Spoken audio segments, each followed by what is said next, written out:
Good morning my dear students. तो आज का जो हम लोग का टॉपिक है वो फंडामेंटल 3 टॉपिक पर आज हम लोग बात करेंगे। बुक कीपिंग, अकाउंटिंग और अकाउंटेंसी। यही टॉपिक हम लोग आज समझेंगे कि बुक कीपिंग किसे कहते हैं, अकाउंटिंग किसे कहते हैं और अकाउंटेंसी किसे कहते हैं। बुक कीपिंग का मतलब क्या होता है इसके बारे में जानते हैं। बुक कीपिंग जिसे हम लोग हिंदी में पुस्त पालन कहते हैं। पुस्त पालन का मतलब होता है, इसका संधि विच्छेद किया जाए तो पुस्तक प्लस पालन, यानी पुस्तकों को पालना, पुस्तकों को संभालना, पुस्तकों को रखना। अब कौन सी पुस्तक जो हम लोग ट्रेड करते हैं, व्यापार करते हैं, बिजनेस करते हैं, उससे संबंधित जो हम लोग लेखा बही रखते हैं, जो रिकॉर्ड करते हैं कि क्या कितने रुपये खरीदा गया, कितने रुपये बेचा गया, किसको कितना दिया गया, किससे कितना मिला, कितना किराया दिया गया, कितना ट्रैवलिंग एक्सपेंसेस हुए, मतलब जो भी बिज़नेस संबंधित लेन देन होते हैं, बिज़नेस ट्रांजैक्शंस होते हैं, उसको रिकॉर्ड रखने को हम लोग क्या कहते हैं, बुक कीपिंग कहते हैं। तो सिंपल से रूप में या सिंपल से भाषा में हम लोग ये कह सकते हैं कि व्यावसायिक लेन देनों को प्रारंभिक पुस्तकों में लिखने की जो कला है उसको पुस्तक पालन कहा जाता है, बुक कीपिंग कहते हैं। अब बुक कीपिंग के अंतर्गत क्या आता है, तो हम लोग जब लेखा बही शुरुआत करते हैं तो सब जो हमारी प्राइमरी बुक्स होती है, जो प्रारंभिक पुस्तकें हमारी होती हैं, उसमें सबसे पहले हम लोग क्या आता है, मेमोरेंडम बुक। उसके बाद फिर क्या आता है, जर्नल एंट्री पास करने के लिए, जर्नलाइजिंग करने के लिए जर्नल रखते हैं। फिर जर्नल से हम लोग बनाते हैं लेजर, लेजर से हम लोग बनाते हैं ट्रायल बैलेंस। तो जो ये हम लोग काम करते हैं पुस्तकों में लिखने का कि उसको मेमोरेंडम बुक में रखा जाए, उसको जर्नल में एंट्री पास की जाए, इसमें लेजर बनाया जाए, तो ये जो क्राइटेरिया आता है इसको हम लोग कहते हैं बुक कीपिंग कर रहे हैं, यानी पुस्तक पालन कर रहे हैं। तो सिंपल सी चीज़ या हमारी सामान्य भाषा में इसका सारा मतलब क्या निकल के आया कि व्यावसायिक लेन देनों को प्रारंभिक पुस्तकों में लिखने की जो कला होती है उसी को हम लोग पुस्तक पालन कहते हैं। नेक्स्ट टॉपिक, दूसरा टॉपिक हम लोग बताए थे अकाउंटिंग, लेखांकन। तो लेखांकन किसे कहते हैं, तो लेखांकन या अकाउंटिंग का मतलब ये होता है कि एक बिजनेस लैंग्वेज है, एक ये व्यावसायिक भाषा है। तो जैसे अलग अलग जगहों की अलग अलग भाषाएं होती हैं, अलग अलग ज़बान होती है, अलग अलग लैंग्वेज होती है, उसी तरह से बिज़नेस के जो ट्रांजैक्शंस लिखे जाते हैं ये इसको भी लिखने की एक अलग भाषा है। तो जो अलग भाषा जो होती है उसको लिखने को जो हम लोग एक टर्मिनोलॉजी यूज़ करते हैं, एक शब्दावली यूज़ करते हैं, उसको हम लोग कहते हैं अकाउंटिंग।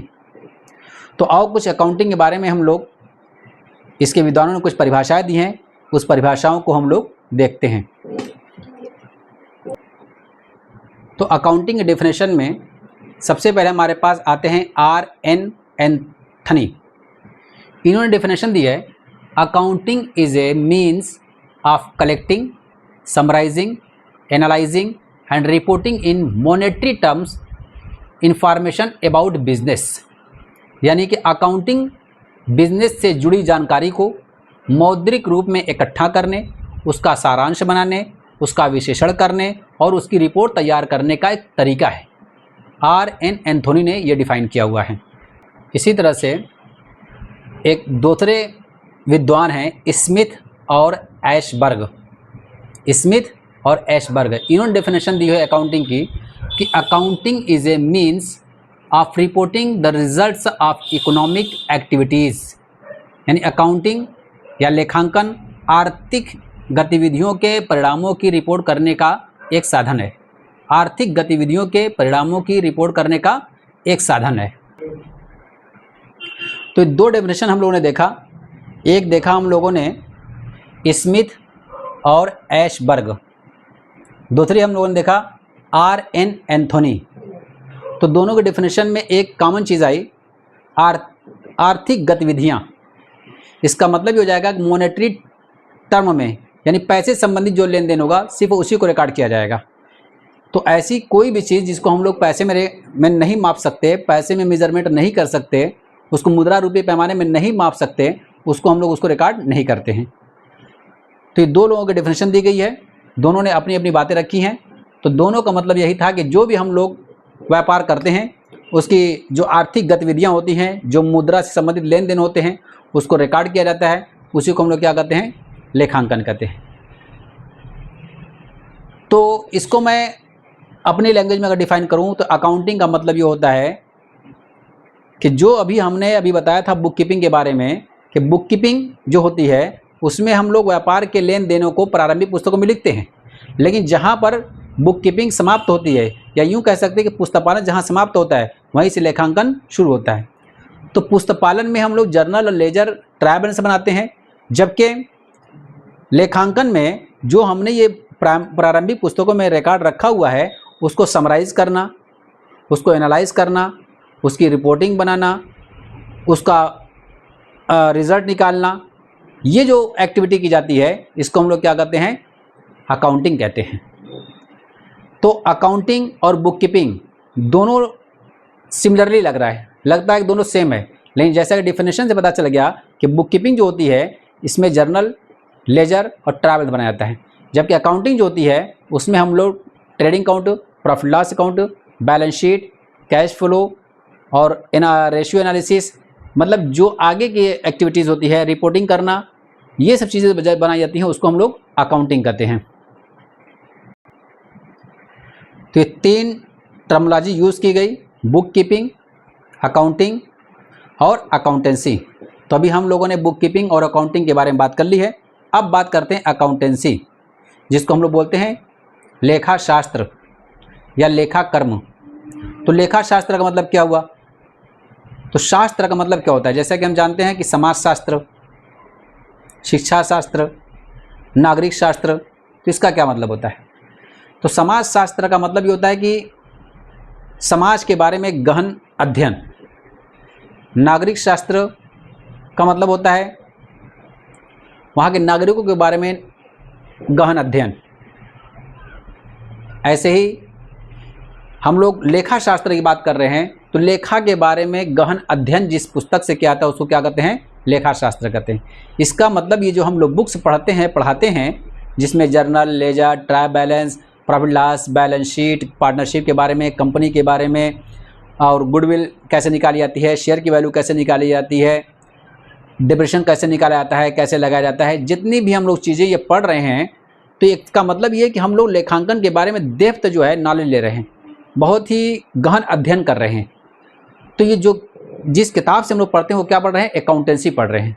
तो अकाउंटेंसी एक ब्रॉड वर्ड है जिसमें बुक कीपिंग और अकाउंटिंग दोनों आता है, और इसका मतलब ये है कि एक शास्त्र है, एक लेखाकर्म की पुस्तक है जिसमें सारे रूल, रेगुलेशन, नियम बताए गए हैं कि कौन सा अकाउंट कैसे लिखा जाता है, किस तरह से लिखा जाता है, किस लिए लिखा जाता है, कब लिखा जाता है, कब नहीं लिखा जाता है। ये सारी बातें जो लिखी जाती हैं उसको हम लोग क्या कहते हैं? अकाउंटेंसी। तो अकाउंटेंसी का मतलब क्या हो जाएगा? लेखा शास्त्र, यानी लेखा संबंधित लिखने की जो रूल, नियम, तरीके बताए गए हैं जिस किताब में, उसको हम क्या कहते हैं? लेखा शास्त्र कहते हैं। तो आज का हमारा जो टॉपिक था ये बुक कीपिंग, अकाउंटिंग और अकाउंटेंसी, इन्हीं टॉपिक से संबंधित आज के कुछ क्वेश्चंस किए जाएंगे। और जैसे आज आप लोगों ने अपने पूरे जोश और खरोश के साथ, पूरे एक्साइटमेंट के साथ, पूरे मतलब कि उत्साह के साथ आप लोगों ने आंसर दिया, मैं उम्मीद करता हूं कि इसका भी आप लोग बहुत ही मतलब कि अच्छी तरह से और पूरे एक्साइटमेंट के साथ आप इसका आंसर देंगे। और कुछ बातें बता दूं, जैसे कि अभी जैसा कि आप जानते हैं कि आज जो कुछ लोगों ने आंसर दिया हुआ है उसमें कुछ लोगों ने जो ऐसा है कई 2 मरतबा, 3 मरतबा, 4 मरतबा आंसर दे दिए हैं। तो आप एक बार आंसर दे दें, सबमिट कर दें, फिर दोबारा आपको आंसर देने की ज़रूरत नहीं है।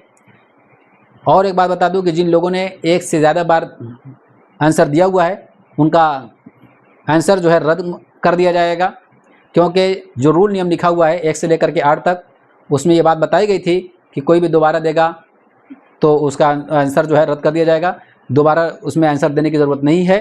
तो इसलिए जो है आप इस बात का ध्यान रखें कि आपकी मेहनत बर्बाद ना हो। आप जो भी एक बार सबमिट कर दें, आप संतुष्ट रहें कि हमारे पास उसका रिकॉर्ड आ जाता है, बस ये सबमिट होना चाहिए। तो इन्हीं सब बातों के साथ मैं अपनी बात ख़त्म करता हूँ। Thank you.